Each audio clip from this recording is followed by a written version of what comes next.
Spain के समुद्री तट के पास कुछ मछुआरे अपना जाल खींच रहे होते हैं। तभी उनके जाल में एक अजीब आदमी फंस जाता है। पहले तो उन्हें लगता है कि वह मर चुका है, लेकिन जब वे उसे ध्यान से देखते हैं तो पता चलता है कि उसकी सांसें अभी भी चल रही हैं। उसे तुरंत राजा के दरबार में ले जाया जाता है। वहाँ होश में आने के बाद वह बताता है कि वह कई साल पहले गायब हुए एक मशहूर समुद्री खोजी दल का सदस्य था। यह नाम सुनते ही राजा और उसके सलाहकार हैरान रह जाते हैं, क्योंकि वह अभियान वर्षों पहले रहस्यमयी तरीके से गायब हो गया था। उस दल का मकसद एक ऐसी जगह को ढूंढना था जिसे लोग अमृत का जल कहते थे। कहा जाता था कि जो भी उस शक्ति तक पहुंच जाए उसका भाग्य हमेशा के लिए बदल सकता है। राजा को लगने लगता है कि अगर इतने साल बाद भी उस अभियान का सदस्य जिंदा मिला है तो कहीं न कहीं अमृत के जल की कहानी सच जरूर होगी। वह तुरंत अपने सेनापतियों को आदेश देता है कि बिना समय गंवाए जहाजों का बेड़ा तैयार किया जाए और उस रहस्य की तलाश शुरू की जाए। उधर इंग्लैंड में एक अलग ही हंगामा चल रहा होता है। एक आदमी को पकड़कर फांसी दी जाने वाली होती है, क्योंकि लोगों को लगता है कि वह मशहूर समुद्री कप्तान है। लेकिन असली कप्तान बड़ी चालाकी से भेष बदलकर वहां पहुंच जाता है और आखिरी समय पर हालात बदल देता है। वह अपने दोस्त को बचा तो लेता है, लेकिन जल्द ही दोनों सैनिकों के घेरे में आ जाते हैं।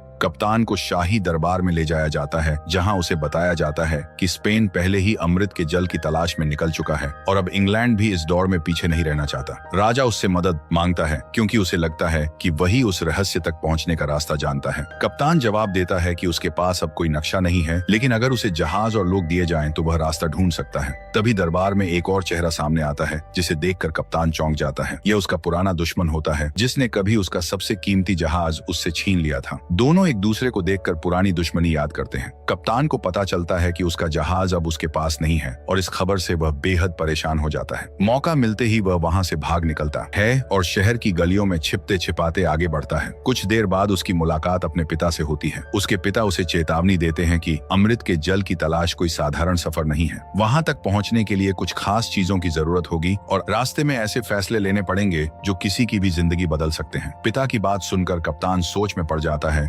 लेकिन तभी उसे एक और चौंकाने वाली खबर मिलती है। उसे पता चलता है कि कोई उसके नाम का इस्तेमाल करके लोगों को अपने साथ जोड़ रहा था और अमृत के जल की खोज के लिए दल तैयार कर रहा था। वह उस रहस्य के पीछे जाता है और आखिरकार उस व्यक्ति तक पहुंच जाता है। वहां पहुंचकर वह देखकर दंग रह जाता है कि उसके नाम का इस्तेमाल करने वाली कोई और नहीं बल्कि उसके अतीत की एक महिला है, जिससे वह कभी बेहद करीब था। दोनों के बीच बातचीत शुरू होती है, लेकिन जल्द ही हालात बिगड़ जाते हैं और कप्तान खुद को एक जहाज पर कैदी के रूप में पाता है। धीरे धीरे उसे एहसास होता है कि यह सब एक बहुत बड़े खेल का हिस्सा है। जहाज का असली मालिक समुद्र का सबसे खतरनाक और निर्दयी कप्तान है, जिसका नाम सुनकर ही नाविकों की रूह कांप जाती है। वह आदमी अमृत के जल की शक्ति को अपने लिए हासिल करना चाहता है और इसके लिए किसी भी हद तक जा सकता है। उसकी बेटी जैसी दिखने वाली महिला भी उसी मिशन पर काम कर रही होती है। कप्तान समझ जाता है कि अब चाहे वह चाहे या न चाहे उसे इस खतरनाक यात्रा का हिस्सा बनना ही पड़ेगा। जल्द ही जहाज समुद्र की ओर बढ़ जाता है और अमृत के जल की खोज की असली दौड़ शुरू हो जाती है, जहां अलग अलग दिशाओं से कई ताकतें एक ही लक्ष्य की तरफ बढ़ रही होती हैं। जहाज पर सफर शुरू होने के बाद कप्तान लगातार यह समझने की कोशिश करता है कि आखिर इस पूरी योजना के पीछे असली मकसद क्या है। वह उस महिला से सवाल करता है, लेकिन उसे सीधे जवाब नहीं मिलते। कुछ समय बाद उसे पता चलता है कि अमृत के जल की शक्ति को इस्तेमाल करने के लिए सिर्फ वहां पहुंचना ही काफी नहीं है। इसके लिए कुछ खास चीजों की जरूरत होगी, जिनमें एक रहस्यमयी अनुष्ठान भी शामिल है। इसी दौरान उसे जहाज के मालिक की असली ताकत का भी अंदाजा होने लगता है। वह आदमी सिर्फ एक साधारण समुद्री लुटेरा नहीं था, बल्कि उसके पास ऐसी रहस्यमयी शक्तियां थीं जिनसे उसके अपने लोग भी डरते थे। जहाज पर मौजूद हर इंसान उसके आदेश का पालन करने के लिए मजबूर था। दूसरी तरफ समुद्र में एक और जहाज उसी लक्ष्य की ओर बढ़ रहा होता है,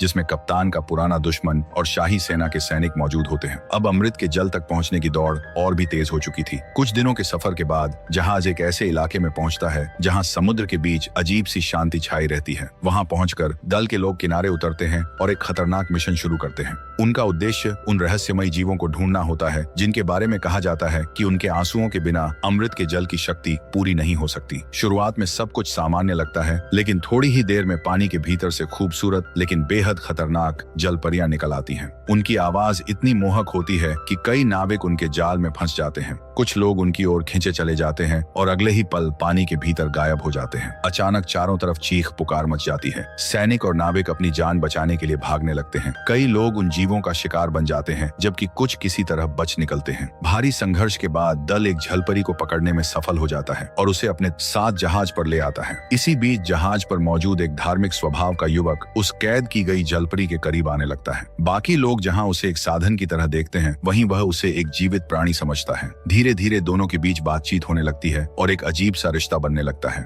दूसरी तरफ कप्तान का पुराना दुश्मन अपने सैनिकों के साथ लगातार आगे बढ़ रहा था। उसका मकसद अमृत के जल की शक्ति पाना नहीं, बल्कि उस खतरनाक समुद्री लुटेरे से बदला लेना था जिसने उसकी जिंदगी बर्बाद कर दी थी। उधर जहाज पर जलपरी और उस युवक के बीच भरोसा बढ़ रहा था। जहाज का मालिक जानता था कि जलपरी के आंसू उसके मिशन के लिए जरूरी हैं, इसलिए वह युवक को नुकसान पहुंचाकर उससे आंसू निकलवाना चाहता था। इसी बीच कप्तान और उसके साथी उन खास वस्तुओं की तलाश में आगे बढ़ते रहे जिनके बिना अमृत के जल का रहस्य पूरा नहीं हो सकता था। कई प्राचीन संकेतों का पीछा करते हुए वे एक पुराने शिविर तक पहुंचे जहां दूसरी सेना पहले से मौजूद थी। रात होते ही चोरी छिपे जरूरी वस्तुएं हासिल कर ली गईं और सभी दल अंतिम मंजिल की ओर बढ़ने लगे।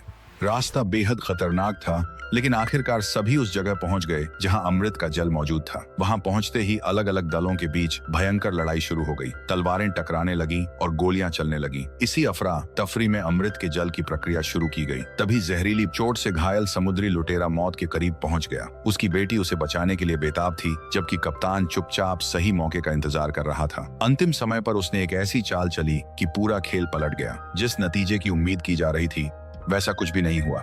धीरे धीरे सच्चाई सामने आई और समुद्र का सबसे खतरनाक लुटेरा अपनी आखिरी सांसें गिनने लगा। उसकी बेटी उसे बचा नहीं सकी और आखिरकार उसका अंत हो गया। दूसरी तरफ वह युवक गंभीर रूप से घायल पड़ा था। जलपरी उसके पास पहुंची और उसे अपने साथ समुद्र की गहराइयों में ले गई। यही कहानी खत्म होती है।